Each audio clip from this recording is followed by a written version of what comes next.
안녕하세요. 저는 20대 후반의 여성입니다.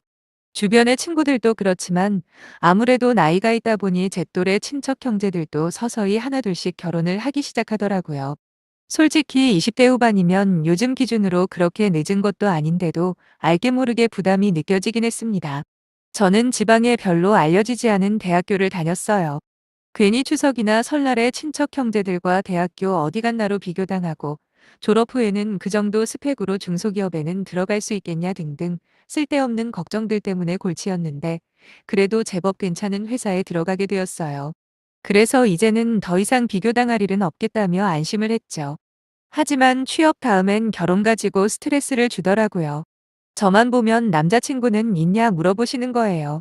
그래서 있다고 대답하면 남자친구 직업은 뭐냐는 둥 집에 재산은 얼마나 있냐는 둥 꼬치꼬치 캐묻습니다. 그리고 없다고 대답하면 아직 남자친구도 안 사귀고 뭐 했냐고 그래서 결혼은 하겠냐 하면서 또 사람 마음 불편하게 하시더라고요. 그나마 저희 부모님은 그런 친척들과는 달리 웬만한 건 저한테 맡기시는 편이었어요. 그런데 제가 늦은 나이라고 생각하지는 않지만 저랑 나이가 가장 비슷했던 친척 언니가 결혼을 하고부터 저희 부모님 역시 결혼 이야기를 꺼내기 시작하시더군요. 불행인지 다행인지 저한테는 3년이라는 긴 시간을 사귀어온 남자친구가 있었어요. 처음부터 결혼을 전제로 만난 건 아니지만 하도 오래 만나다 보니 어느덧 저희들은 이러다 우리 결혼까지 하는 거 아니냐 라는 농담 섞인 말들도 주고받게 되었죠. 알고 보니까 남자친구도 저처럼 부모님을 포함해서 주위 사람들로부터 언제 결혼할 거냐는 압박이 제법 있었던 모양이더라고요. 그러다 보니 자연스럽게 비록 구체적이지는 않지만 조금씩 결혼 이야기가 나오기 시작했고 결국 양가 부모님께 인사를 드리는 단계까지 갔습니다. 물론 청혼을 받거나 본격적인 결혼 준비를 하지는 않았지만 저나 남자친구 둘 사이에 이미 암묵적인 동의 같은 게 있었어요. 이게 연애만을 생각하며 살다가 막상 결혼을 전제로 사귄다는 생각을 하니 남자친구가 조금 달라 보이는 거예요. 당연히 남자친구 부모님도 마찬가지고요. 뭔가 책임감 같은 것도 느껴져 자주는 아니자만 가끔씩 남자친구 부모님과도 외식을 같이 하거나 했어요. 그때는 마냥 좋은 분들이시구나 했는데 결혼은 현실이라는 말이 이제와 뼈저리게 와닿네요. 그리 오래되지 않은 얼마 전 일입니다. 남자친구가 큰 집에서 가족들 모임이 있는데 저보고 거기를 같이 다녀오지 않겠냐는 겁니다. 어차피 부모님에게 인사도 드린 상태고 데이트도 할 겸 거기 다른 어른들에게도 저를 자랑하고 싶다는 남자친구의 말에 함께 따라 나서게 된 게 화근이었네요. 솔직히 제가 남자친구 부모님을 좋게 본 것처럼 남자친구 부모님 역시 저를 아주 괜찮게 보셨거든요. 은연중에 하시는 말씀을 들어보면 저를 거의 며느리로 확정하신 것 같은 느낌을 받을 때가 많았습니다. 저희 부모님 또한 제 남자친구를 상당히 마음에 들어 하셨기 때문에 이러다 진짜 결혼하게 되는 건 시간 문제다 싶었죠. 그래서 남자친구 말 맞다나 미리 얼굴 도장 찍어 놓는 것도 나쁘지 않겠다는 생각에 따라가기로 결심했습니다. 남자친구는 이미 월차 신청을 해서 별다른 어려움이 없지만 저는 갑작스럽게 결정한 거라 회사에 아쉬운 소리를 해야만 했거든요. 그런데 직장에서 저와 가장 친한 언니가 그러는 거예요. 결혼도 안 했는데 거길 왜 가냐고요. 저는 어차피 조만간 결혼하게 될 텐데 미리 가서 얼굴 트는 게 그렇게 이상한 거냐 물어봤죠. 그랬더니 남자 쪽 가족들하고는 어찌되었든 적당히 거리 두고 최대한 안 볼 수 있으면 그게 최선이라고 하더라고요. 사실 그때는 언니가 그저 예민하게 반응한다고 생각했고 그게 무슨 뜻인지 정확하게 잘 몰랐는데 지금은 너무도 이해가 잘 되네요. 하지만 아이러니하게도 제가 언니의 경고를 무시하고 기어코 큰 집에 따라가지 않았다면 오히려 더 큰 불행이 찾아왔을 거라는 겁니다. 만약에 제가 언니 말을 듣고 남자친구랑 거길 가지 않았다면 앞으로 말씀드릴 그때 그 일도 안 겪었을 테도 그럼 지금쯤 결혼 준비를 하고 있을지도 모르거든요. 아무튼 천만다행이라고 생각해요. 평소 같으면 편하게 월차를 썼을 테지만 그 무렵 저희 팀원 모두 급하게 진행 중인 프로젝트가 있었어요. 저희 회사뿐만 아니라 다른 회사도 연관되어 있는 일이었기 때문에 그냥 하루 쉬라는 동료들의 배려에도 불구하고 저는 출근해서 하는 데까지 일을 했습니다. 대신에 퇴근을 조금 일찍 하고 저 혼자 따로 남자친구 큰 집에 가기로 했죠. 부랴부랴 제가 맡은 할당량을 마무리 짓고 출발을 했습니다. 회사를 나서는데도 언니는 저보고 자꾸 거길 왜 가냐는 식으로 만류를 했지만 철이 없어도 너무 없던 저는 그렇게 남자친구 큰 집으로 기어코 출발을 했죠. 나름 서두른다고 하긴 했지만 퇴근 시간만 겨우 피해서 출발한 거라 도착할 때쯤 되니 예상했던 시간보다 조금 더 늦었더라고요. 하필이면 그날 가는 길에 사고 현장을 지나야 해서 차들이 꽤 막혔거든요. 도착하고 나니까 음식은 준비가 끝났더라고요. 남자친구가 왜 이렇게 늦게 왔냐고 하면서 이왕 올 거 좀 일찍 와서 도와드리면 좋았을 거 아니냐라고 하는 거예요. 일단 여기서부터 조금 황당했습니다. 아직 결혼한 사이도 아니니까 아직은 제가 손님 입장 아닙니까? 그런데 왜 음식 준비 도와드리는 걸 마치 제 의무인 것처럼 이야기를 하는 건지 그 자리에서 한마디 하려고 했습니다. 잘못된 건 바로잡아야 하니까요. 하지만 워낙 사람들이 많은 데다 제가 도착한 걸 알고는 전부 저한테 관심이 집중되는 탓에 그럴 상황이 안 되더라고요. 아무튼 남자친구가 저를 이리저리 데리고 다니면서 인사를 시키기 시작했죠. 솔직히 식구가 무지하게 많아서 누가 누군지 기억도 못하겠고 너무 정신이 없는 거예요. 그때 몇 번째 큰어머니라고 하는 분이 오셔서는 바빠 죽겠는데 대충 인사 끝났으면 이리 오라며 남자친구 손에서부터 저를 뺏어가더라고요. 그렇게 엉겁결에 음식 나르고 상 차리는데 끌려가서 뻘쭘한 상태로 이러저런 걸 도와주게 되었어요. 사실 남자친구 말 때문에 기분 나쁜 건 사실이었지만 그렇다고 첫인사 드리러 와놓고 아무것도 안 하면서 얻어먹기만 할 생각은 아니었거든요. 거기다 저희 집 분위기만 생각했던 것도 저의 큰 실수이기도 했고요. 어느 집이던 한 번씩 온 가족들이 모이는 때가 있잖아요. 저희 부모님뿐만 아니라 저희 친척들은 남녀 가리지 않고 전원이 솔선수범에 다 같이 돕는 편입니다. 음식하는 것뿐만 아니라 상 차리고 뒷정리까지 각자 알아서 하죠. 그러다 보니 어떤 일이든 금방금방 끝나는데 남자친구 집도 마찬가지일 거라 생각했어요. 그런데 가만 보니 뭔가 이상한 겁니다. 거실에 차려진 커다란 상에 음식을 나르고 수저놓는 건 전부 여자들 뿐인 거예요. 남자친구 역시 어디 갔는지 보이지도 않았고요. 어디 있나 찾아보니 남자들은 죄다 큰 방에서 뉴스를 보고 있더라고요. 그러면서 여당이 어떠니 야당이 어떠니 자기들끼리 침까지 튀어가며 열띤 토론의 장을 열고 있었죠. 마치 또 다른 세상이 열린 느낌이랄까요?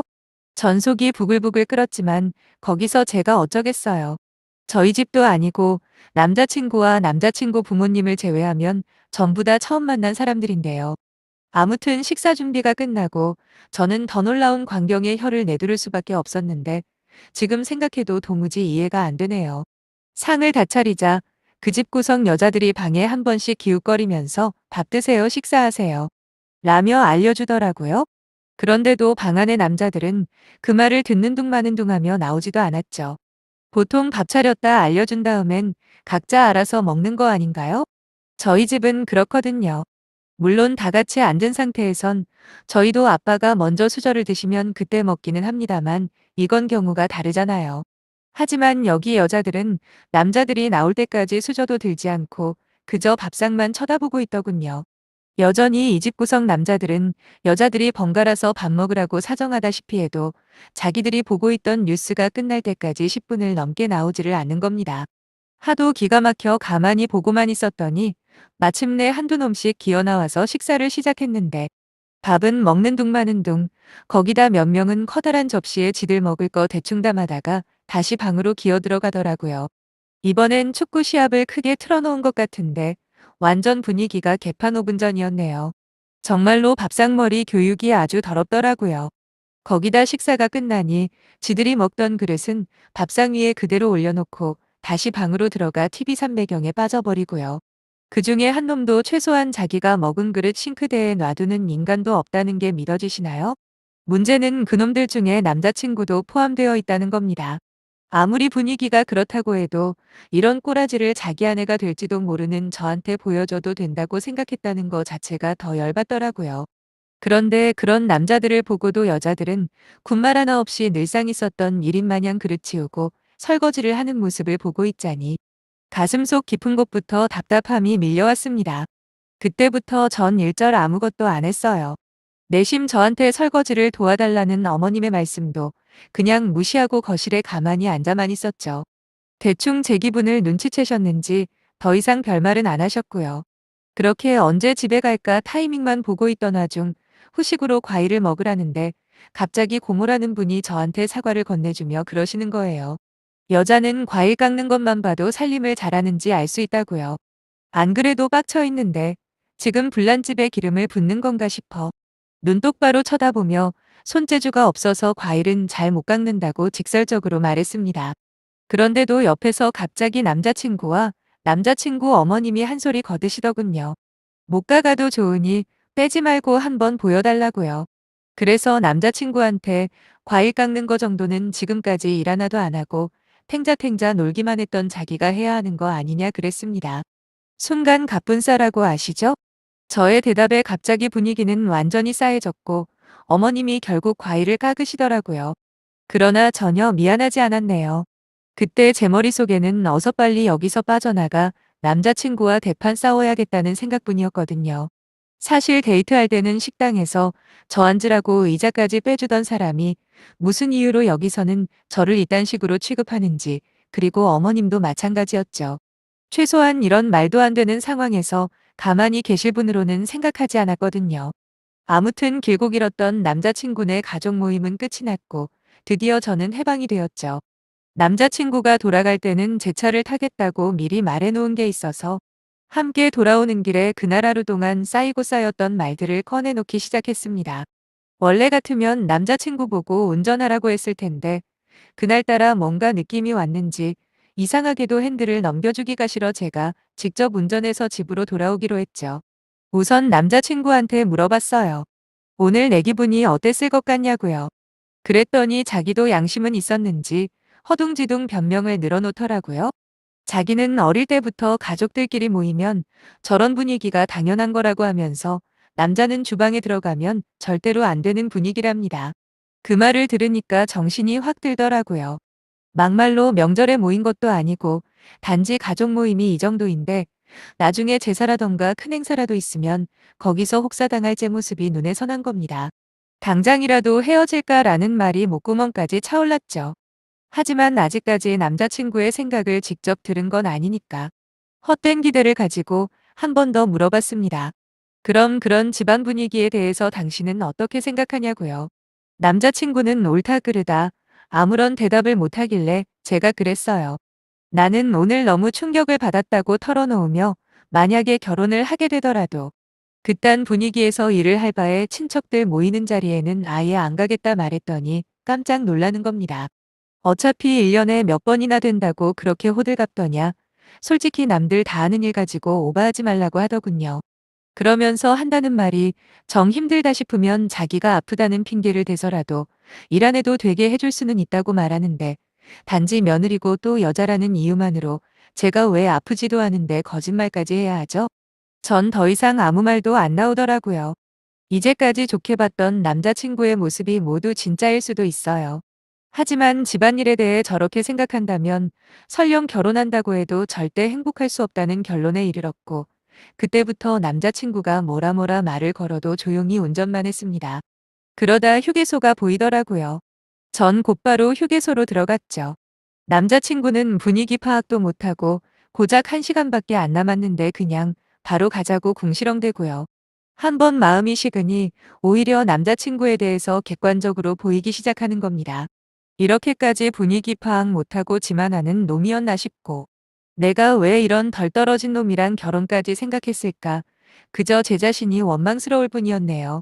주차장에 차를 대는 동안까지도 입을 쉬지 않는 남자친구에게 당장 내리라고 했어요. 남자친구는 자기가 잘못 들었나 싶은지 방금 내리라고 한 거냐 되묻길래 저는 제대로 들은 거 맞다고 너 같은 놈하고 1분 1초도 같이 있고 싶지 않다고 했습니다. 그리고 구질구질하게 나한테 다시 연락할 생각하지 말라고도 해줬죠. 상황이 심각해진 걸 깨달았는지 그제서야 친척들 모임에는 절대로 안 가도 된다며 매달리는데 솔직히 그 말에 믿음이 가지도 않고 누가 봐도 당장 지금 상황만 모면하려는 게 뻔히 보이는 거예요. 그리고 그게 중요한 게 아니잖아요. 정작 내가 사려는 상품이 하자가 있어서 반품을 하려는데 무슨 포장지만 바꿔준다고 해결이 되나요? 안에 알맹이가 바뀌어야죠. 아무튼 저는 남자친구에게 지금 안 내리면 이 사람 많은 휴게소에서 소리라도 질러서 아주 경찰까지 부를 거라고 협박을 했죠. 그랬더니 저한테 막말을 하면서 차에서 내리더군요. 남자친구가 차에서 내리자마자 전차문을 잠그고 택시비에 보태쓰라면서 10,000원짜리 한 장 던진 다음 바로 출발했습니다. 진짜 뒤도 안 돌아보고 미친 듯이 달렸던 것 같아요. 집에 돌아온 뒤로 남자친구한테 한동안 연락이 올 줄 알았더니 자기도 딴에는 화가 많이 났는지 의외로 아무런 연락도 오지 않았네요. 제 입장에선 정말 다행이죠. 솔직히 그날 하루 제가 겪었던 그 시간들이 누구에겐 당연한 일상일 수도 있다는 사실이 제일 끔찍했습니다. 남자들은 방에서 TV 보고 편하게 쉬고 있는데 여자들은 마치 노예처럼 열심히 음식에다 바치고 그러는 모습이 아직도 눈에 생생하네요. 아무리 좋은 조건의 결혼이라 해도 제 발로 그런 집에 식모 노릇하러 들어갈 생각은 절대로 없거든요. 아무리 요즘 시대가 많이 바뀌었다고 해도 아직까지도 바뀌어야 할 문화나 관습들이 많이 남아있는 것 같아서 씁쓸하긴 하지만 저부터라도 조금 더 당당하게 맞서 싸우다 보면 언젠간 좋아지지 않을까요? 보잘것없는 제 이야기 들어주셔서 정말 감사하고 좋은 일들만 가득하시길 바랄게요. 감사합니다.